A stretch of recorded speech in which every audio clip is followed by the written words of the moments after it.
Hi, I'm Elijah Ramon, and I'm from Fremont, California. And the book I chose is James and the Giant Peach by Roald Dahl. And the reason I picked it is because Roald Dahl is pretty much like my childhood. It was just so imaginative and crazy, so it really, it's just amazing. I love Roald Dahl so much. So, let me read it. James's large, frightened eyes traveled slowly around the room. The creatures, some sitting on chairs, others reclining on a sofa, were all watching him intently. Creatures, or were they insects? An insect is usually something rather small, is it not? A grasshopper, for example, is an insect. So what would you call it if you saw a grasshopper as large as a dog? As a large dog. You could hardly tell that an insect, could you?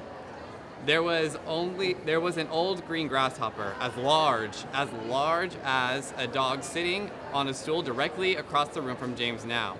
And next to the old green grasshopper, there was an enormous spider. And next to the spider, there was a giant ladybug with 9 black spots on her scarlet shell.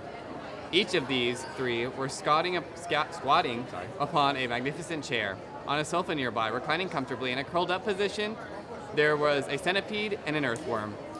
On the floor in the far corner, there was something thick and white that looked like it might be a silkworm, but it was sleeping soundly and nobody was paying any attention to it.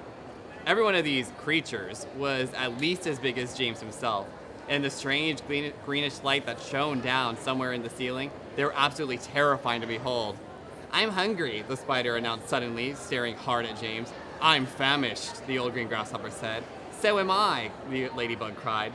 The centipede sat up a little straight on the sofa. "Everyone's famished," he said. "We need food." 4 pairs of round, black, glassy eyes were all fixed upon James. The centipede made a wriggling movement with his body, as though he were about to glide off the sofa, but he didn't. There was a long pause and a long silence. The spider, happened to be a female spider, opened her mouth and ran a long black tongue delicately over her lips. "Aren't you hungry?" she asked suddenly, leaning forward, addressing herself to James. Poor James, back against the far wall, shivering with fright, much too terrified to answer. "What's the matter with you?" the old grasshopper asked. "You look positively ill." "It looks as though he's going to faint at any second," said the centipede. "Oh my goodness, that poor thing," the ladybug cried. "I don't believe he thinks it's him we're going to eat." There were a roar of laughter from all sides.